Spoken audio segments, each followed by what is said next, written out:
भारत अपने आप में पूर्ण संघ नहीं है, और यदि भारत अपने आप में पूर्ण संघ नहीं है तो संविधान में हमको ऐसे कई लक्षण देखने को मिलते हैं जो बताते हैं कि भारत अपने आप में पूर्ण संघ अर्थात टू फेडरेशन नहीं है। और अगर भारत अपने आप में टू फेडरेशन नहीं है तो उसमें से एक लक्षण हम लोगों के सामने निकल के आता है, और वह निकल के आता है भारतीय न्यायपालिका का। यदि हम भारतीय न्यायपालिका की अवसंरचना को देखते हैं, उसकी हायरार्की को देखते हैं, पदानुक्रम को देखते हैं, तो हमको पता लगता है कि जो भारत की न्यायपालिका वो अपने आप में इंटीग्रेटेड फॉर्म में है, अर्थात सुप्रीम कोर्ट से लेकर और ब्लॉक लेवल तक की जो भी न्यायालय की व्यवस्था चलती है उसमें वो एकीकृत फॉर्म में है, जिसमें सुप्रीम कोर्ट और हाई कोर्ट अर्थात उच्चतम न्यायालय, उच्च न्यायालय को हायर जुडिशरी की कैटेगरी में रखा जाता है, जबकि इससे नीचे के जो भी कोर्ट्स आते हैं उनको लोअर जुडिशरी की कैटेगरी में रखा जाता है, अर्थात निम्न स्तर की कैटेगरी पर रखा जाता है। और जब इन कैटेगरीज का हम स्ट्रेटिफिकेशन करते हैं तो हमको हर राज्य में अपना एक हाई कोर्ट मिलता है और केंद्र में हमारा बैठा रहता है सुप्रीम कोर्ट।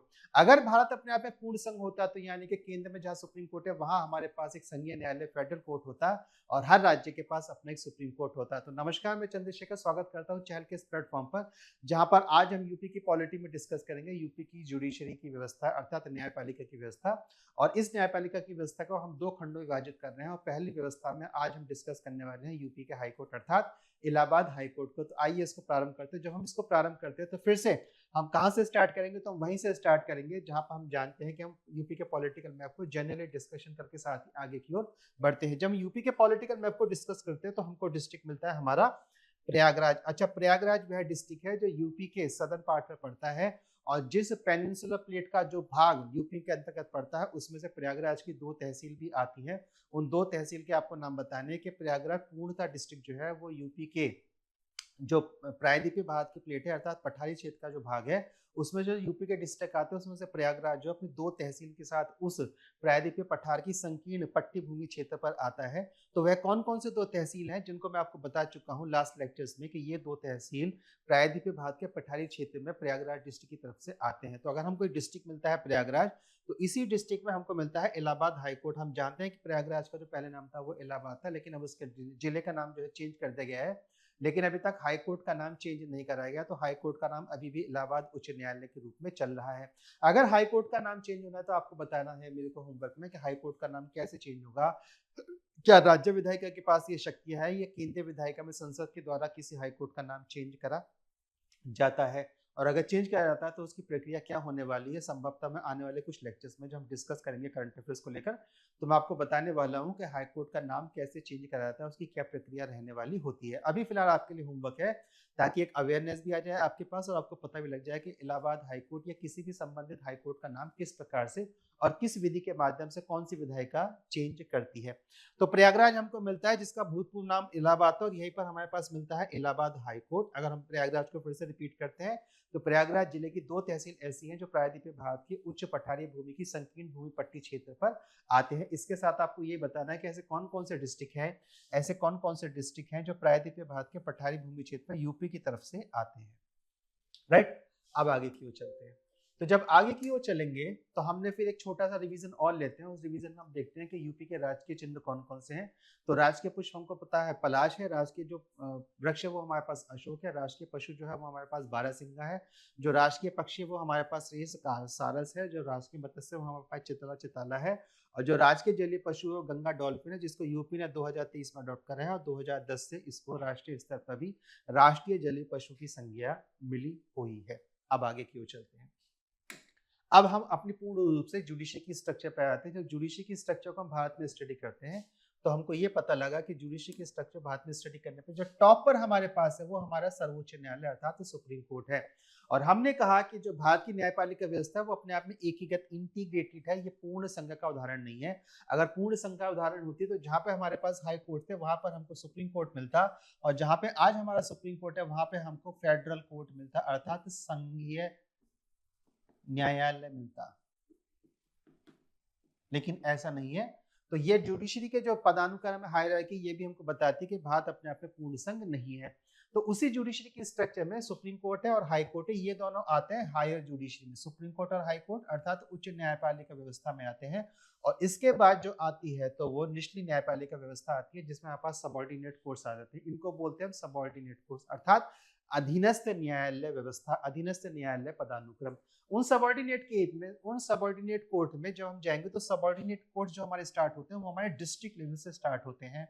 और हमको ये पता है कि भारतीय राजकीय शासन व्यवस्था में जो डिस्ट्रिक्ट है वो प्रशासन की अपने आप में एक इकाई है, अर्थात प्रत्येक भारत को राज्यों में विभाजित करा गया और राज्यों में एक इकाई होती है प्रशासन की जिसको बोलता है डिस्ट्रिक्ट अर्थात जिला। उस जिले में हमको जब कोई सिविल कोर्ट मिलता है, उस जिले में जब कोई सिविल मैटर सुनता है तो हम उसको बोलते हैं सिविल कोर्ट। उसी जिले में जब हमारे पास क्रिमिनल कोर्ट होता है तो हम उसको बोलते हैं सेशन कोर्ट। तो जो सिविल कोर्ट होता है हम उसको बोलते हैं डिस्ट्रिक्ट कोर्ट, और जो हमारे पास क्रिमिनल कोर्ट होता है हम उसको बोलते हैं सेशन कोर्ट। इसके साथ ही एक पैरेलल समानांतर और न्याय व्यवस्था काम करती है जिसको बोलते हैं रेवेन्यू कोर्ट अर्थात राजस्व न्यायालय। और इस राजस्व न्यायालयों में जो लॉयर्स होते हैं उनको रेवेन्यू लॉयर्स कहते हैं, और यहाँ पे कमिश्नर और उप कमिश्नर इन विषयों को सुनते हैं, अर्थात यहाँ पे रेवेन्यू के मैटर्स को सेटल कराता है। तो सिविल कोर्ट के लिए, सिविल मैटर्स के लिए डिस्ट्रिक्ट कोर्ट, कहाँ पर, जिले की इकाई पर। क्रिमिनल कोर्ट्स के लिए, आपराधिक न्यायालयों के लिए सेशन न्यायालय अर्थात सत्र न्यायालय, और रेवेन्यू कोर्ट्स में हमको मिलता है बोर्ड ऑफ रेवेन्यू, और board of revenue in matter को सुनता है। डिस्ट्रिक्ट कोर्ट के नीचे हमारे पास सब जज होते हैं, मुंसिफ जो होते हैं, और स्मॉल क्लॉजेस कोर्ट्स होते हैं, जबकि सेशन कोर्ट्स के अंतर्गत हमारे पास metropolitan, judicial magistrate, executive magistrate होते हैं। इसके साथ ही हमारे पास तहसीलदार और असिस्टेंट सहायक तहसीलदार हमारे पास रेवेन्यू कोर्ट के संदर्भ में मिलते हैं। इसलिए आप देखेंगे जब भी किसी भूखंड का किसी रेवेन्यू मैटर को सेटल करना होता है वहाँ पे तहसीलदार आके उसकी रिपोर्ट्स को तैयार करते हैं और फिर उसके आधार पर वो चकबंदी करवाई जाती है। और चकबंदी का नाम हम लोग जनरली रूप में जानते हैं, चकबंदी अर्थात भूमि का आवंटन। भूमि का आवंटन किस किस अनुपात में करा गया है, किसी एक स्थान की भूमि को दूसरे स्थान पर लेके आना है, अर्थात किसी व्यक्ति की अगर भूमि 3 स्थान पर बटी हुई है तो उसको एकीकृत करना, तो उसको क्या होता है, चकबंदी का काम। इसी प्रकार से किसी ने अपना घर शिफ्ट कर दिया, कोई और गांव में चला गया है, तो उसके लिए प्रावधान उपलब्ध है कि वो यहाँ की भूमि के बदले में वहां पर उसको नई भूमि अलॉट कर दी जाएगी, और यह भूमि किसी हिसाब से किसी और के नाम पे अलॉट हो जाती है, तो इसको बोलते हैं चकबंदी। तो ये कहाँ हुआ, तहसीलदार के स्तर पर होता है। अब अगर इलाहाबाद उच्च न्यायालय का हम लोग इतिहास देखते हैं तो इलाहाबाद उच्च न्यायालय के इतिहास में हमको मिलता है high courts of the judicial for the north western provinces at Agra. वर्ष 1866 तक हमको आगरा में ही हमारा हाई कोर्ट मिलता है, और इसका नाम था high court of the judicature for the north western provinces at Agra.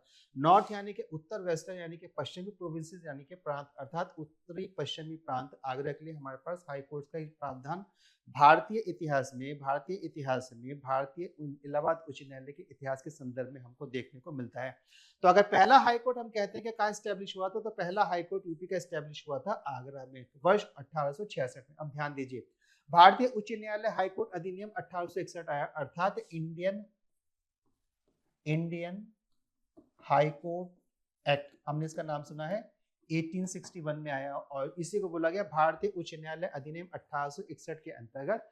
अधिनियम के माध्यम से महारानी अर्थात क्वीन विक्टोरिया को यह अधिकृत किया गया, क्या करा गया, लेटर ऑफ पेटेंट, के वो लेटर ऑफ पेटेंट जारी कर देंगे अगर किसी भी राज्य में नए हाई कोर्ट की स्थापना करनी है। तो इसी अधिनियम के माध्यम से अर्थात इंडियन हाई कोर्ट एक्ट 1861 के अंतर्गत जो महारानी थी उनको ये अधिकृत करा गया है कि वो एक लेटर ऑफ पेटेंट जारी करेंगी।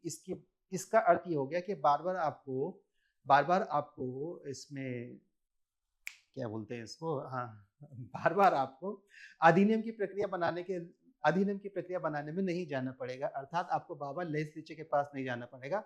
लेजिस्लेचर ने एक अधिनियम को पारित करा, उस अधिनियम के माध्यम से अब क्वीन को अधिकृत कर दिया है कि अब लेजिस्लेचर ने कहा, विधायिका ने कहा कि हम महारानी को अधिकृत करते हैं कि अब हमारे पास आने की बार बार आवश्यकता नहीं है, हम इसी के माध्यम से अधिकृत कर रहे हैं कि अब किसी नए हाई कोर्ट की स्थापना करनी है तो हाई कोर्ट की स्थापना क्वीन विक्टोरिया अपने लेटर ऑफ पेटेंट अधिकार के माध्यम से भी कर सकती है। इसको जारी करने का अधिकार महारानी को दिया गया, और इसी अधिकार के उपयोग में ये हो गया है 1966, इसको हम 1866 करेंगे। तो इसी अधिकार के प्रारूप में वर्ष 1866 में इलाहाबाद उच्च न्यायालय की स्थापना करी गई है। कहाँ करी गई है, आगरा में। तो पहला इलाहाबाद हाई कोर्ट उच्च न्यायालय की स्थापना सबसे पहले आगरा में होती है, और फिर 1875 में इसका स्थानांतरण कर दिया जाता है। 1875 में अर्थात ठीक है 11 वर्ष के बाद इसका स्थानांतरण कर दिया गया प्रयागराज अर्थात इलाहाबाद के लिए, और इसका नाम भी परिवर्तित करा गया। और अभी जो पहले नाम था वो high court of the judicial north western provinces था, अब उस नाम को परिवर्तित करा गया high court of the judicial at Allahabad, अर्थात जो नॉर्थ वेस्ट प्रोविंसेस था उसके नाम को काटा गया और इस प्रकार से इसके नाम को शॉर्ट करा गया और शॉर्ट करके बोल दिया गया high court of the judicature at the Allahabad.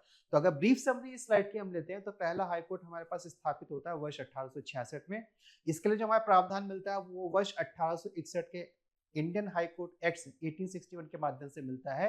इसी हाई कोर्ट में अधिकृत करा गया है रानी को कि वो एक लेटर ऑफ पेटेंट जारी करेंगे और जिसके माध्यम से नए हाई कोर्ट्स की स्थापना संबंधित प्रांत में करी जाती है और इसी का अधिकार लेते हुए वर्ष 1866 में इलाहाबाद हाई कोर्ट की स्थापना किसके नाम से, high court judicature of the north west provinces के नाम से पहली बार वर्ष 1866 में आगरा में करी गई और उसके ठीक 11 वर्ष के बाद इसका स्थानांतरण कर दिया गया है इलाहाबाद अर्थात आज के वर्तमान के प्रयागराज के लिए और इसका नाम कर दिया गया है high courts of the judicature at the Allahabad. और इस प्रकार से वर्ष 1875 से हाई कोर्ट अपने अस्तित्व को इलाहाबाद में ही बनाए हुए हैं। अब अगर हम इलाहाबाद हाई कोर्ट की बात करते हैं कि इसके न्यायाधीश किस किस प्रकार से रहे, तो जो सबसे पहले न्यायाधीश रहे वो रहे वॉल्टर मॉर्गन। और ये वॉल्टर मॉर्गन जो न्यायाधीश रहे वो वर्ष 1866 से 1861 तक रहे, अर्थात वॉल्टर मॉर्गन का पूरा कार्यकाल आगरा में ही रहा।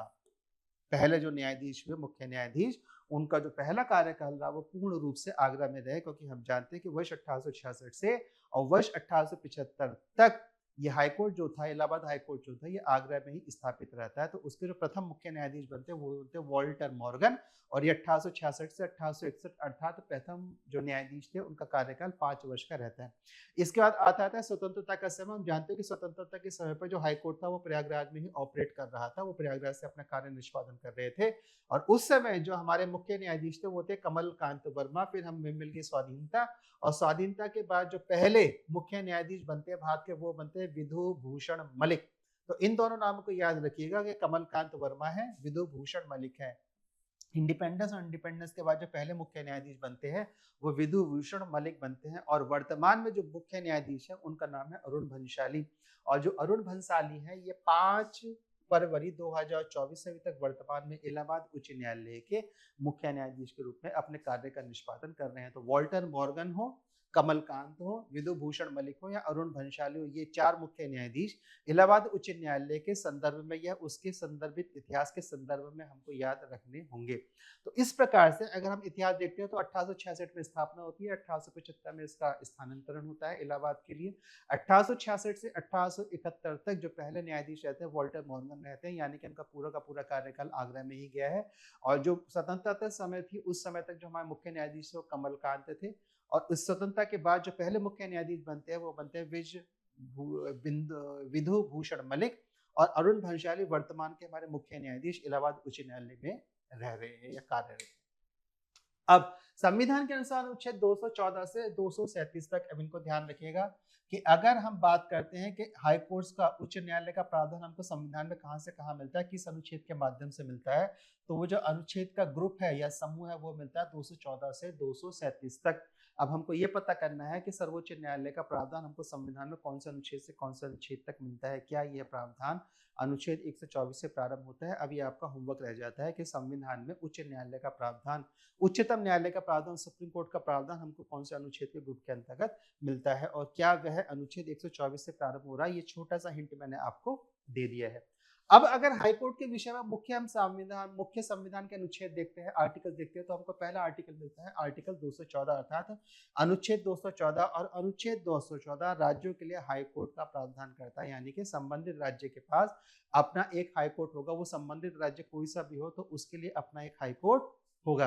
तो राज्य के लिए उच्च न्यायालय का प्रावधान हमको अनुच्छेद 214 के अंतर्गत मिलता है। 215 में बताया गया है कि जो भी हाई कोर्ट होगा वो भी अपने आप में सुप्रीम कोर्ट के समान एक कोर्ट ऑफ रिकॉर्ड होगा, यानी कि इनके द्वारा जो भी डिसीजन दिया जाएगा उसको वर्डिक्ट बोला जाएगा और वर्डिक्ट अपने आप में लॉ की तरह काम करेगा। तो अगर संबंधित हाई कोर्ट ने अपना कोई डिसीजन दिया है तो कोर्ट ऑफ रिकॉर्ड में वर्डिक्ट के अंतर्गत उस राज्य की परिधि के अंतर्गत लॉ की तरह काम करता है। अनुच्छेद 215 प्रावधान करता है कि the high court shall be the court of the record, वह भी अभिलेख न्यायालय के समान काम करेंगे। तो उनको बोला जाता है court of record, court of records. ठीक है।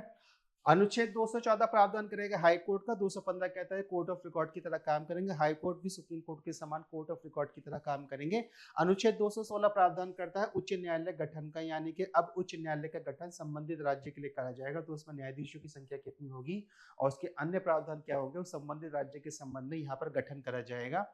और 217 बात करता है नियुक्ति की। तो नियुक्ति किसके द्वारा करी जाएगी, तो प्रत्येक राज्य के हाई कोर्ट के न्यायाधीश की नियुक्ति राष्ट्रपति के द्वारा की जाती है। ध्यान रखिएगा, नियुक्ति राष्ट्रपति के द्वारा होगी, शपथ राज्यपाल के द्वारा दिलवाई जाएगी। आई रिपीट, नियुक्ति राष्ट्रपति के द्वारा होगी अनुच्छेद 217 के अंतर्गत, लेकिन शपथ राज्यपाल के द्वारा दिलवाई जाएगी। इसके बाद दूसरा क्लॉज आता है त्यागपत्र। वो अपना त्यागपत्र कितने देंगे, तो भैया जिसने नियुक्ति करी है त्यागपत्र भी उसी को दिया जाएगा। तो जिसने नियुक्ति करी तो नियुक्ति करी है राष्ट्रपति ने, क्योंकि संविधान प्रावधान करता है जिसने आपकी नियुक्ति करी उससे नीचे के अधीनस्थ अधिकारी को आप त्यागपत्र नहीं देंगे। तो जिसने नियुक्ति करी या तो उस अधिकारी को या उससे उच्च अधिकारी के पास आपका त्यागपत्र जाएगा। तो नियुक्ति करी है राष्ट्रपति और राष्ट्रपति से ऊंचा पद इस भारतीय संवैधानिक व्यवस्था में कोई है नहीं, तो यानी कि त्यागपत्र भी राष्ट्रपति को जाएगा। अगर इसके अलावा भी किसी मुख्य न्यायाधीश का या न्यायाधीश का निष्कासन करना है तो उसका निष्कासन भी हमको अनुच्छेद 217 के फर्स्ट क्लॉज के सब क्लॉज बी के अंतर्गत मिल जाता है। और निष्कासन की प्रक्रिया ठीक वही होगी जो निष्कासन की प्रक्रिया सुप्रीम कोर्ट के जज की होती है। और यहाँ पर भी हमारे पास दो ग्राउंड मिलेंगे, एक मिलेगा कदाचार मिसबिहेवियर और एक मिलेगा इनकैपेसिटी अक्षमता। एक मिलेगा कदाचार और दूसरा मिलेगा इनकैपेसिटी अक्षमता, अर्थात या तो दुर्व्यवहार के मिसबिहेवियर के दोषी पाए जाएं या कदाचार के दोषी पाए जाए। तो एक पूरा प्रोसेस चलता है जिसमें उनका रिमूवल प्रोसेस कंडक्ट करवाया जाता है और यह रिमूवल प्रोसेस भी संसद में ही पूरा करा जाएगा। तो अर्थात नियुक्ति राष्ट्रपति के द्वारा, त्यागपत्र राष्ट्रपति को और निष्कासन होगा भारतीय संसद में, भारतीय संसद में। और उसके लिए इनके पास दो आरोप में से कोई एक आरोप को सिद्ध हो जाना चाहिए, अर्थात या तो कोई आरोप लगे मिसबिहेवियर का, यानी कि उनका भ्रष्टाचार की तरह कोई काम कर रहा है, या उन पे आरोप लग जाए अक्षमता के, ये अपनी योग्यता को धारण नहीं करते, ये अयोग्य व्यक्ति हैं। और अगर ये अयोग्य व्यक्ति है तो उनका निष्कासन इस प्रक्रिया के माध्यम से होना चाहिए। उस प्रक्रिया का उल्लेख करती है संविधान के अनुच्छेद 217 अर्थात आर्टिकल 217। ये इलाहाबाद उच्च न्यायालय का जो अपना एक दृश्य है, और ये दीपावली का दृश्य, क्योंकि दीपावली आ रही है तो मैंने दृश्य संबंधित दीपावली संबंधित यहाँ पे उसका दृश्य पिक्चर या फोटो लगा दिया है। अब आर्टिकल 231 की बात कर रहे हैं। अनुच्छेद 231 प्रावधान करता है दो या अधिक राज्यों के लिए एक ही उच्च न्यायालय की व्यवस्था करना। दो या अधिक राज्यों के लिए एक ही उच्च न्यायालय की व्यवस्था करना। जो इलाहाबाद उच्च न्यायालय है अपना वो केवल यूपी के लिए है। अब आपको ये बताना है कि ऐसे कौन कौन से उच्च न्यायालय हैं जो एक से अधिक राज्यों को सेवाएं देते हैं।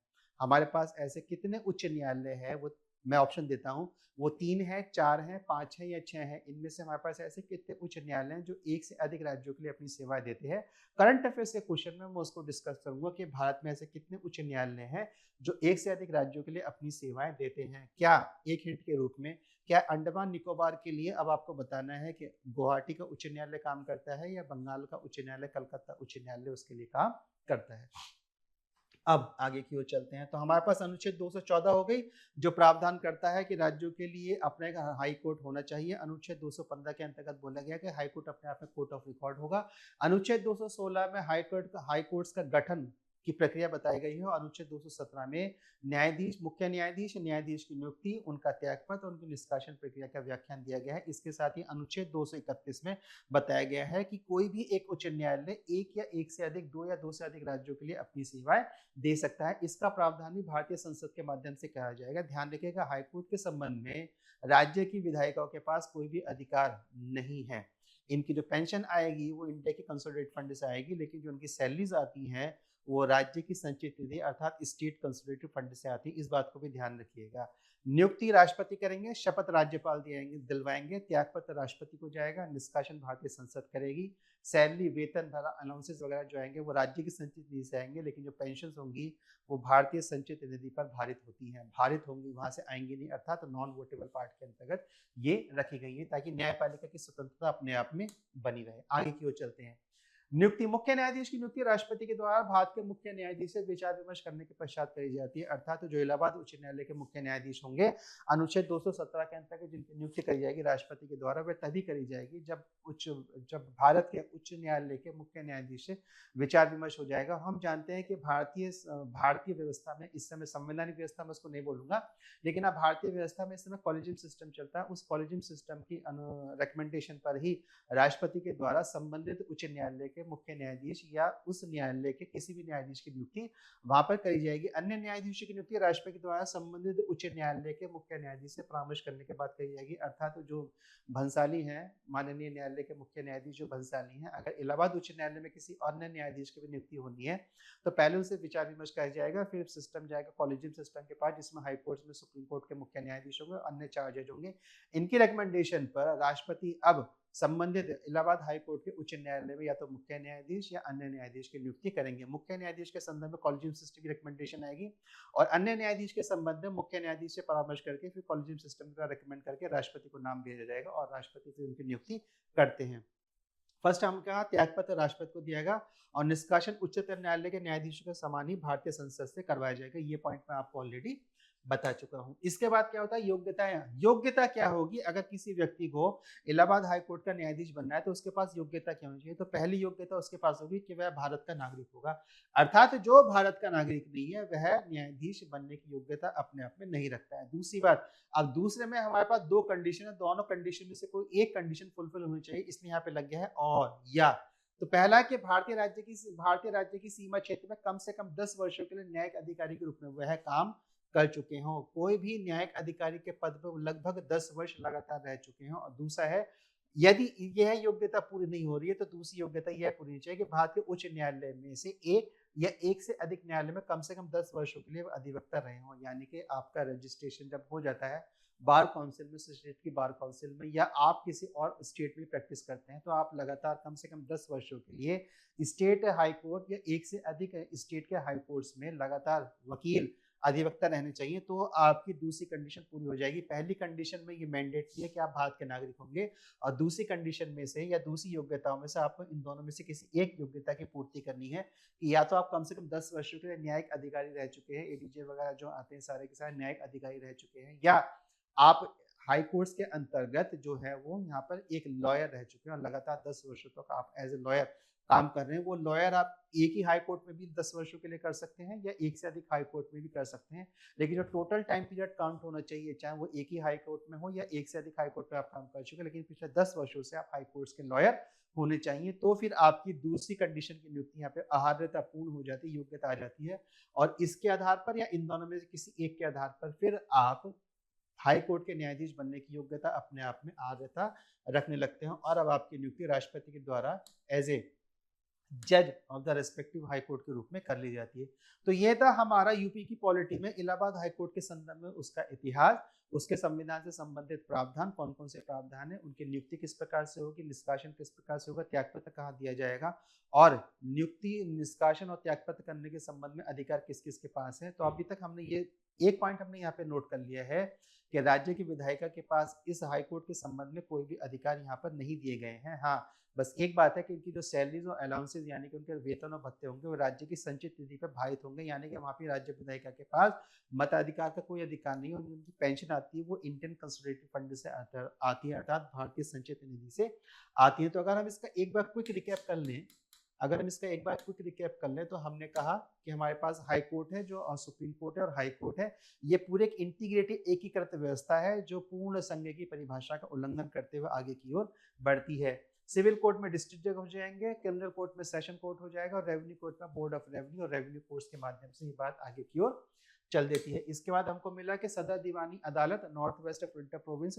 तो पहला हाई कोर्ट हमारा स्टैब्लिश होता है आगरा में वर्ष 1866 में, जिसका हमारे जो प्रावधान आता है वो इंडियन हाई कोर्ट्स एक्ट 1861 के माध्यम से आता है। और यही हाई कोर्ट एक्ट का प्रावधान करता है कि अब नए उच्चतम न्यायालय की स्थापना करनी है तो लेटर ऑफ पेटेंट का अधिकार हमने महारानी को देखते हैं, जिनके आदेश के माध्यम से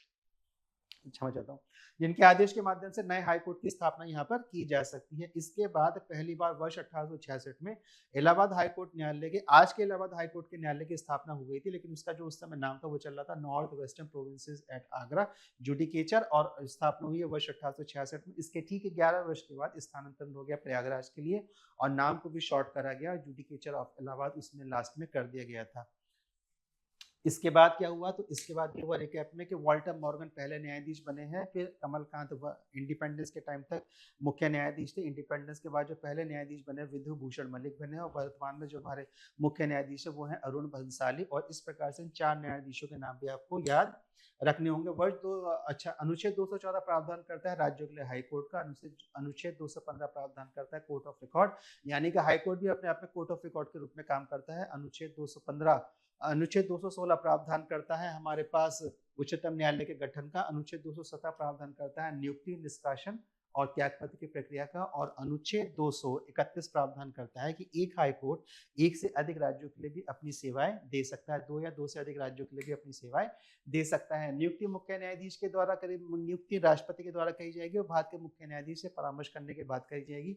यहाँ पे क्लॉज है कॉलेजियम सिस्टम का। उस कॉलेजियम सिस्टम को मैं अलग से पॉलिटी की वीडियो में पूरा का पूरा डिस्कस करूंगा। कॉलेजियम सिस्टम का इवोल्यूशन कैसे होता है, ये कोर्ट ऑफ रिकॉर्ड्स को लेकर संबंधित, ये जजेस ऑफ रिकॉर्ड्स को लेकर कौन कौन से न्यायालय के मुख्य न्यायाधीशों के संबंध में जो भी निर्णय आ चुके हैं उनके विषय में डिटेल में डिस्कस करेंगे। त्यागपत्र राष्ट्रपति को, निष्कासन उच्चतम न्यायालय के न्यायाधीश के समान ही प्रक्रिया होगी, जहां पर उनके जो 2 ग्राउंड्स बनेंगे वो बनेगा कदाचार मिसबिहेवियर, और दूसरा ग्राउंड बनेगा इनकैपेसिटी अर्थात अक्षमता। योग्यता या तो भारत के नागरिक हो या वह कोई न्यायिक अधिकारी रहे हो पिछले 10 वर्षों से, और ये न्यायिक अधिकारी नहीं रहे हैं तो यानी कि वो हाई कोर्ट्स के एक लॉयर रहे हो, वो अपनी सेवाएं एक से अधिक हाई कोर्ट में लगातार देते रहिए। कुल मिलाकर 10 वर्ष का समय जो है वो काउंट होना चाहिए कॉन्टिन्यूस टाइम पीरियड में, तो वह भी एक योग्यता मानी जाएगी कि हाँ अब आपके पास योग्यता, आपने अर्हता अर्जित करनी है कि आप न्यायपालिका के या हाई कोर्ट के न्यायाधीश बन सकते हैं। इसके बाद भी यदि आपका कोई प्रश्न रह गया है, कुछ ऐसे प्रश्नों को जो हमें केवल इस स्लाइड में देखना था, इसके अलावा जो कॉलेजियम सिस्टम है या दूसरे जो क्लॉज हैं वो मैं दूसरे पॉलिटी लेक्चर्स में डिस्कस करने वाला हूँ, क्योंकि फिर इस प्रकार से हमारा जो विषय जो होता है भ्रमित हो जाता है।